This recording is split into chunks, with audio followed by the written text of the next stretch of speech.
वाणी संतों की वाणी हुजूर स्वामी जी महाराज जी के आषाढ़ मास पहला। प्रथम आषाढ़ मास जग छाया, आशा धर जीव गर्भ समाया। प्रथम आषाढ़ मास जग छाया, आशा धर जीव गर्भ समाया। परम संत सदगुरु ये स्वामी जी महाराज जी की वाणी है। स्वामी जी महाराज आगरा में आप एक अच्छे पहुँचे हुए संत महात्मा हुए, इसीलिए उत्तर इंडिया में आषाढ़ मास से महीना चालू होता है, तो उन्होंने उसको पहला महीना करके बयान किया। तो आषाढ़ के ऊपर स्वामी जी 12 महीने के ऊपर वाणी लिखा है, तो आषाढ़ महीने से शुरू कर रहे हैं। तो कहते हैं कि आस आड़ ले जीव सिधाया, आस की आड़ लेकर के जीव उस भवसागर में पैदा होता है। जीव को पैदा दुनिया में आने का क्या कारण? आशा। कहते ना, जहां आशा तहां वासा। जीव वहीं पे पैदा होता है जहां उसकी आशा होती है, और लेकिन शरीर जो है उसके किए कराए कर्म के आधार पे मिलता है। देखो, संत महात्माओं ने कई तरह के उदाहरण भी दिए हैं। एक वृद्ध, हालांकि वो सत्संग में जाता था, उपदेश नहीं लिया था, और मरने के समय में बीमार था वो। मरने के समय बगल के घर में मांस पका रहे थे, और उस वृद्ध को वहां उसका वास आ रहा था, सुगंध आ रहा था। तो उसके मन में मांस खाने की इच्छा हुई मरने के समय। अब मांस खाने की इच्छा लेके मरा। तो कहते अंत मता सो गता, जहां आशा तहां वासा। तो बाद में उसको एक सियार बोलते हैं उत्तर इंडिया में, बड़ा कोल्हा बोलते हैं, सियार, बड़ा सियार, जो कि भेड़ बकरी उठा के लेके जाते हैं, वो सियार का रूप जो शरीर मिला उसको। भेड़िया का उसको शरीर मिला, क्योंकि मांस खाने की आशा लेके मरने से। तो बाद में कहते हैं कि उसका लड़का सत्संगी बना। वो धीरे धीरे उम्र में आया, तो कभी उसका लड़का सत्संग से रात को 8 बजे सत्संग सुन के आने के समय ये रास्ते में जाता था कि मेरा लड़का है। इसको तो था मेरा लड़का है, लेकिन उसको नहीं है। उसका तो चोला बदल गया। तो ये इंसान को नहीं है, लेकिन जानवर को होता है, ये मेरा लड़का है। वो मिलने के भावना से सामने आता था, लेकिन वो लड़का डरता था कि ये भेड़िया सामने आता है, कहीं काटे नहीं।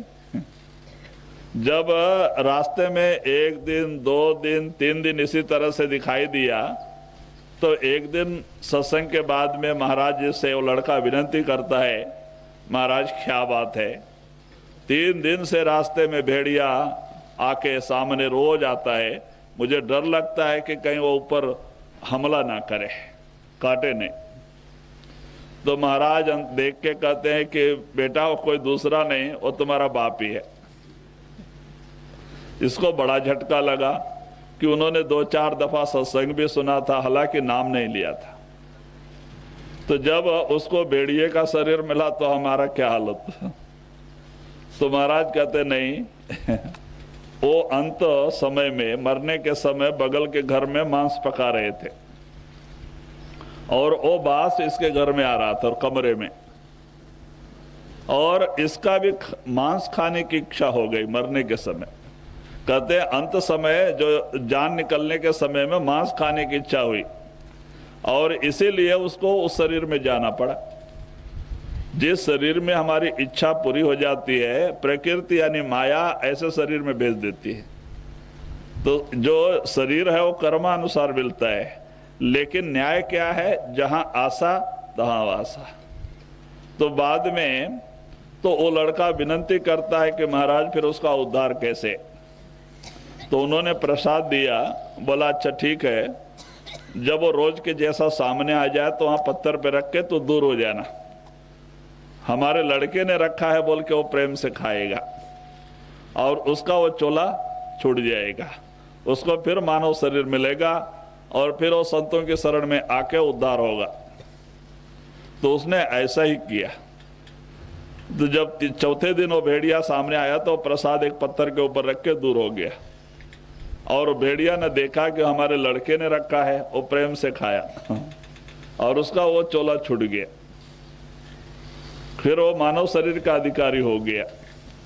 तो वही कहते हैं कि भाई सत्संग सम तीर्थ नहीं कोई, जहां मन मंजन होई, सत्संग के समान कोई दूसरा बाहरी तीर्थ नहीं। सत्संग सुनने से भी हमारे कर्म करते हैं, मन निर्मल और पवित्र होता है, हमारे अंदर सदगुरु के प्रति प्रेम और प्यार पैदा होता है। इसीलिए पहला जो संतों के जीवों को सुधारने का जरिया सत्संग है। तो इसीलिए सत्संग बहुत जरूरी है, रोज रोज। तो इसीलिए कृपाल सिंह महाराज भी सत्संग में कहा करते थे, 100 काम छोड़ सत्संग में जाओ, 1000 काम छोड़ भजन में बैठो। क्योंकि ये दो अपना सच्चा काम है, बाकी जो रात दिन हम कर रहे हैं सब पराया काम है। कुटुंब परिवार का पालन पोषण, खेती गृहस्थी, नौकरी धंधा, व्यापार बिजनेस सब पराया काम है। अपना काम क्या है, अपनी आत्मा का उद्धार। जिस काम के लिए परमात्मा ने हमें ऐसा सुंदर समय दिया है, तो इसीलिए कहते हैं 100 काम छोड़ सत्संग में जाओ। अगर सत्संग के समय में सैकड़ों काम भी पड़े हैं, छोड़ दो, जाके सत्संग बैठो। काम तो आज तक दुनिया में कोई काम पूरा करके नहीं गया, जो गया सो अधूरा छोड़ के ही गया। कहते ना, राम गयो रावण गयो जाको बहु परिवार, कहें कबीर थिर ना रहे सपने जिम संसार। रावण जो कि बहुत तपस्वी था और बड़ा सूरवीर प्रतापी राजा था, विद्वान पंडित था। रावण जैसा विद्वान और पंडित उस जमाने में कोई नहीं था। 4 वेद का टीकाकार पंडित था, कोई सामान नहीं था। तो एक बार जब वो राम ने उसको बाण मारा, गिर पड़ा, मरने के समय राम लक्ष्मण को कहते हैं कि हे लक्ष्मण, अब हमें अयोध्या में जाना है, राज करना है। तो तुम जाओ और रावण से कुछ राजनीति सीख के आओ। तो लक्ष्मण कहते हैं महाराज, वो हमारा शत्रु है, हमने उसे मारा है, और शत्रु के पास राजनीति सीखने को जाए वो क्या बोलेगा। बोलते तुम ऐसा मत समझो, वो ब्राह्मण है, ब्राह्मण कुल में पैदा हुआ है, वो बड़ा विद्वान है, पंडित है और एक राजनीतिज्ञ है। जाओ। भाई का बात मान के लक्ष्मण जाते हैं। अहंकार आ जाता है, हम क्षत्रिय हैं, हमने मारा है।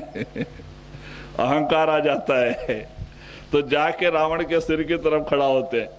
पैर की तरफ खड़ा होना अपमान समझते हैं। सिर के पास खड़ा होते हैं।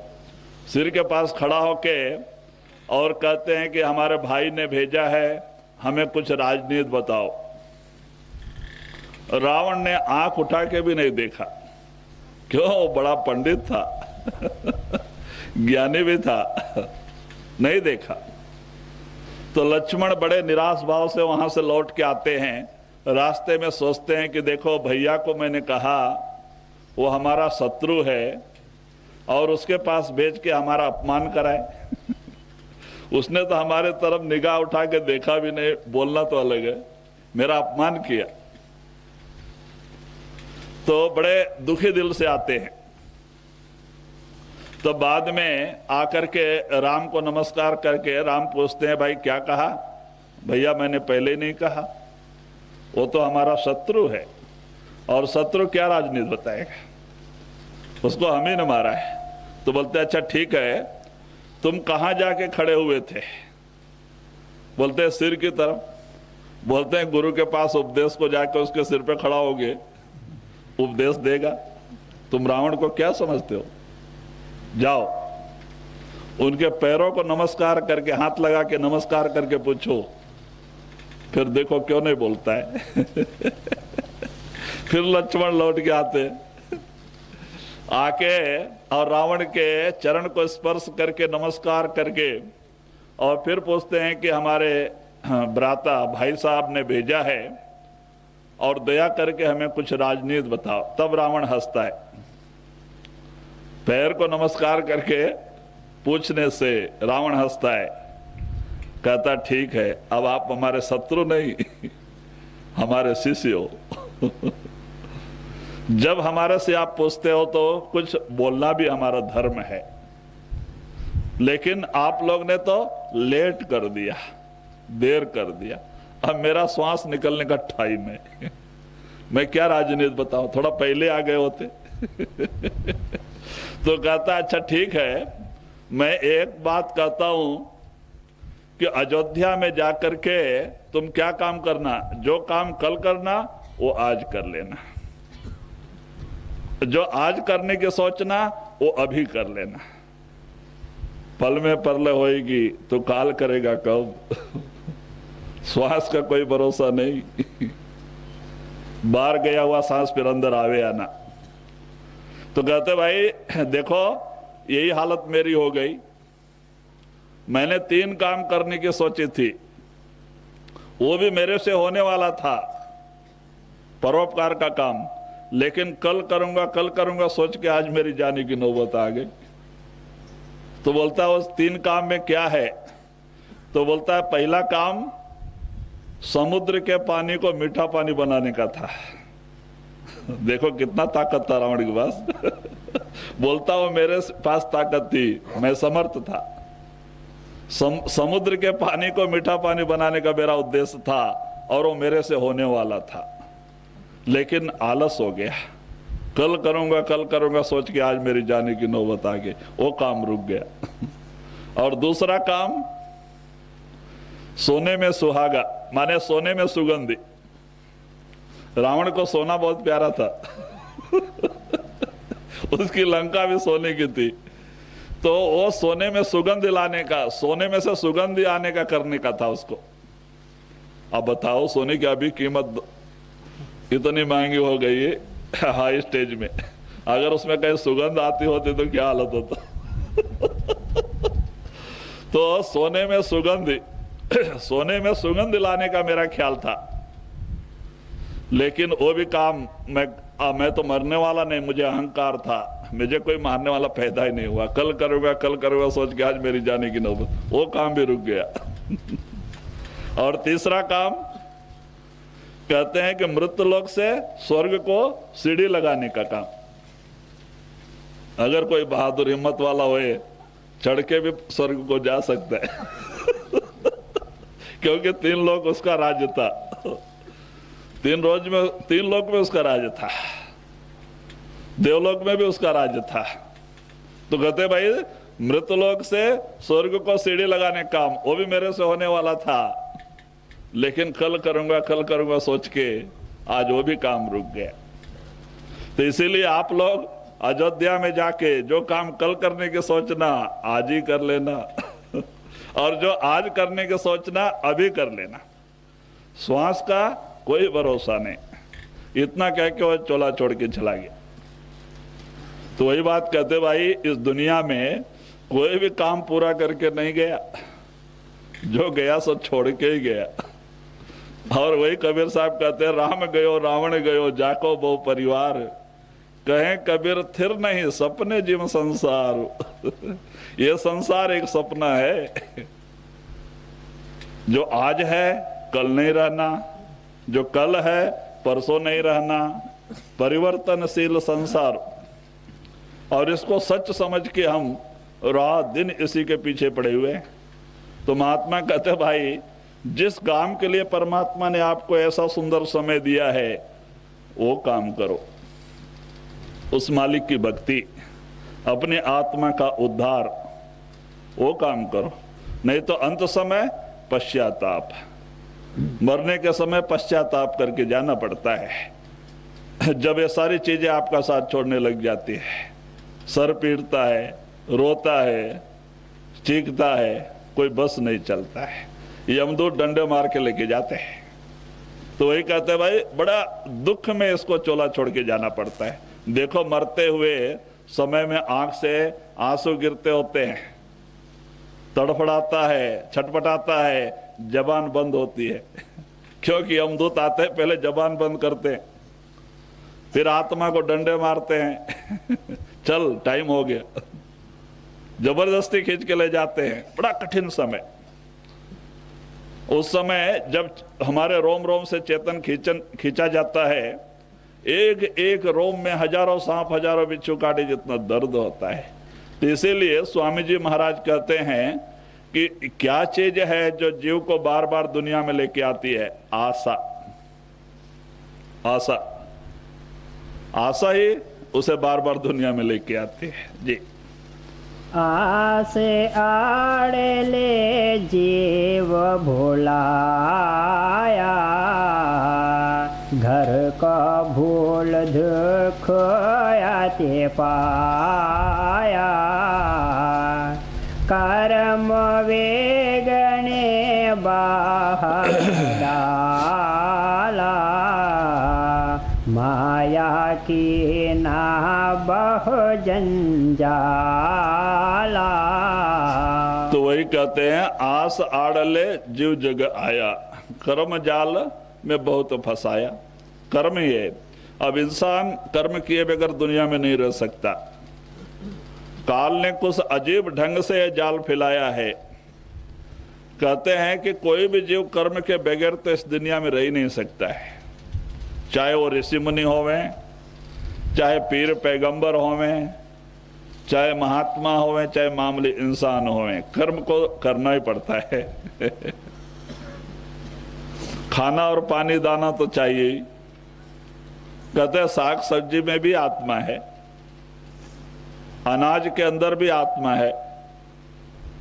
अब बगैर खाए तो हम जिंदा ही रह नहीं सकते। जीवे जीव रक्षकतम, जीवे जीव भक्षतम काल ने कुछ ऐसा ही प्लान बना दिया कि जीव बुरी तरह से फंस जाए, एक जीव को जीव खा के ही जिंदा रहना तो ऋषियों मुनियों ने विचार किया, भाई खाए बगैर तो कोई जिंदा नहीं रह सकता।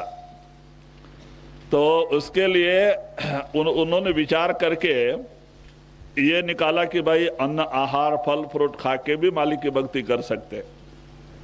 वो एक तत्व है। एक तत्व का पाप लगता है, पाप तो नहीं लगता ऐसी बात नहीं, लेकिन जो भजन सुमरन से कटते जाता है।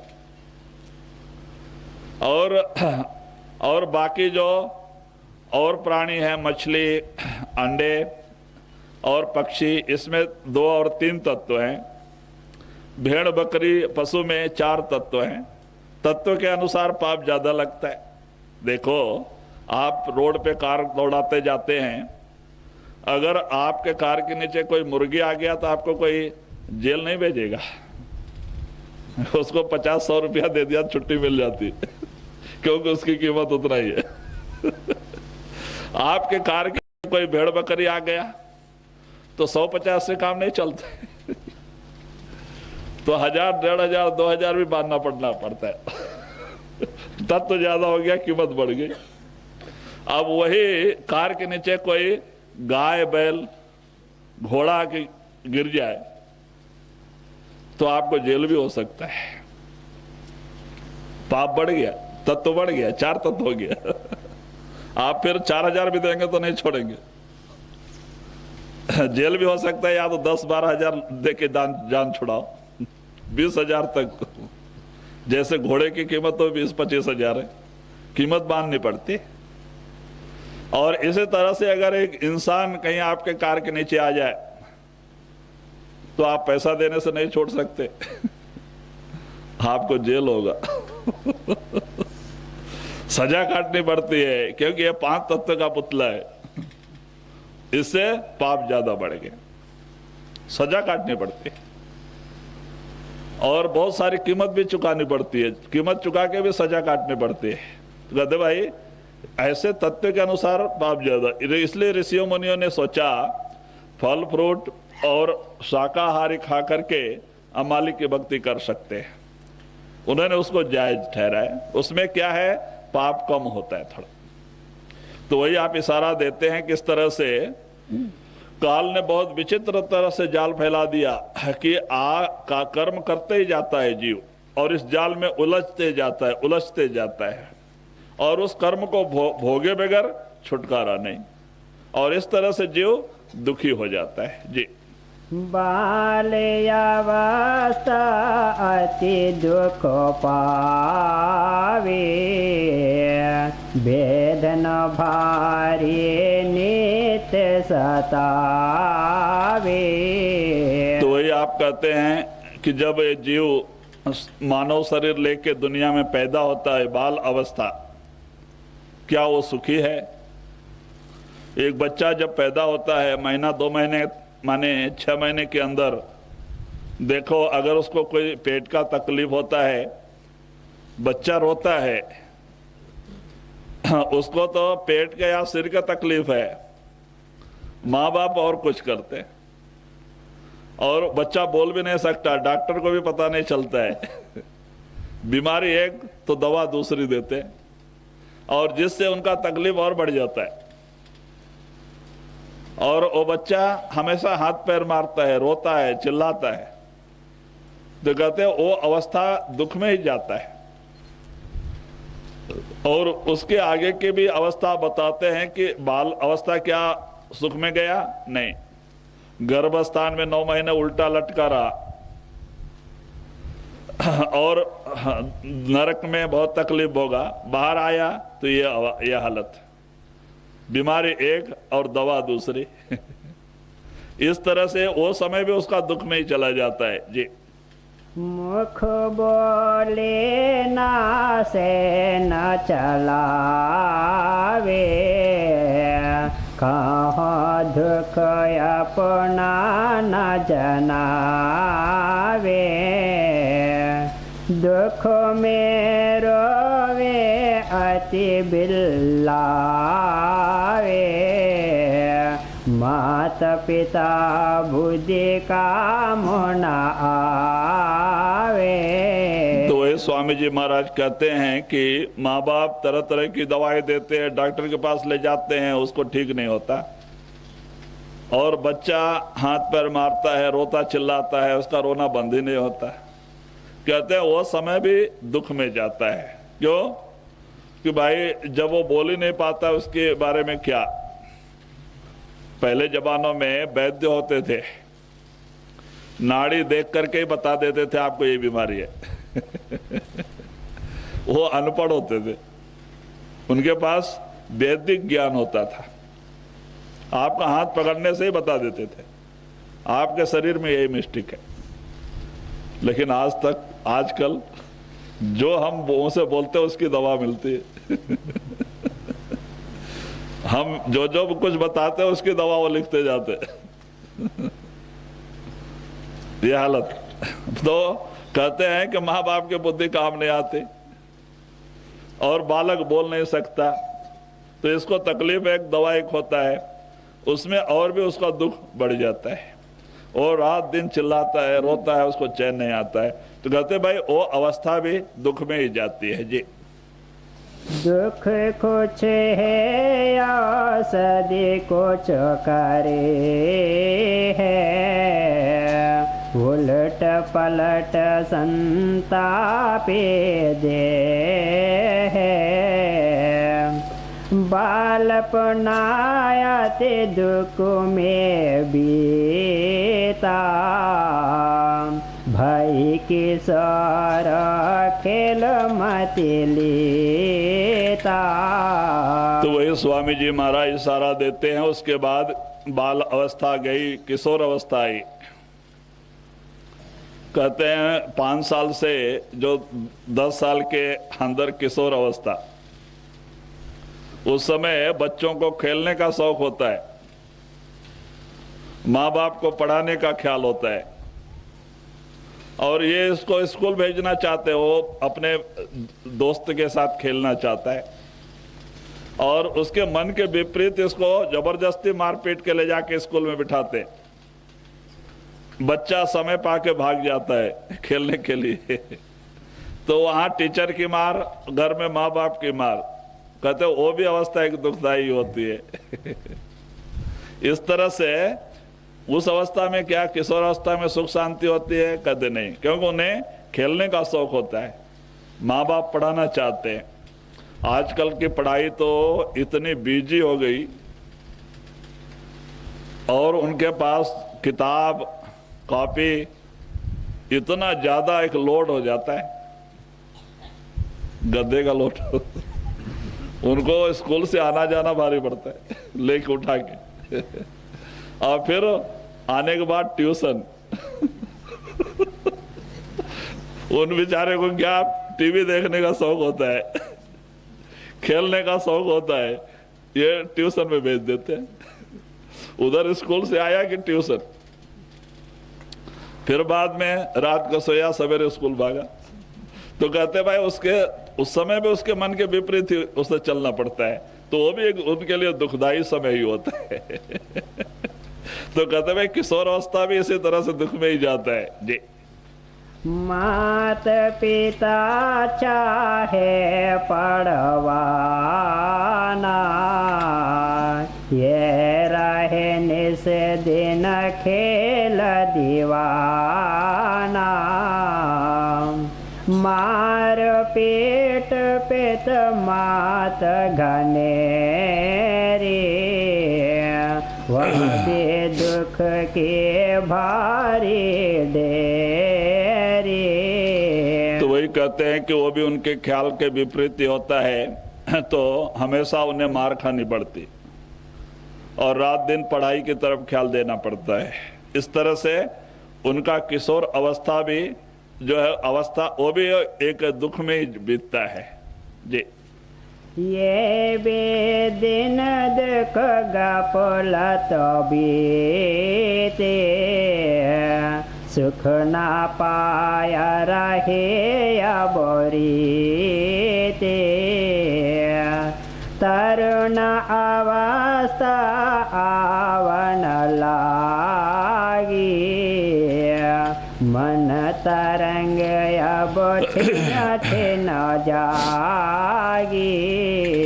तो वही अब जो बाल अवस्था के बाद में जो 5 साल से कहते हैं कि किशोर अवस्था गया 10 साल के अंदर, फिर वहाँ से जो 15-20 साल का उनका बाल अवस्था वो भी गया, अब जवानी आ गई कहते हैं जो 15 साल के ऊपर वो जवानी के अंदर ही गिनती आती है।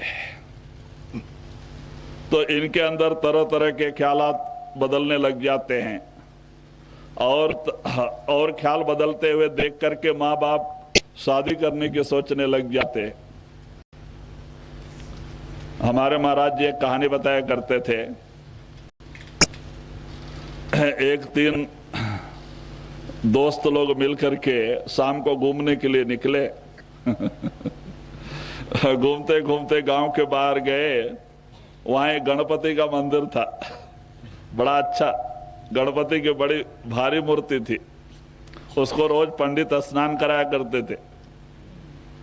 तो गणपति की मूर्ति काफी बड़ी होने से उसका नाभि स्थान भी बहुत गहरा था।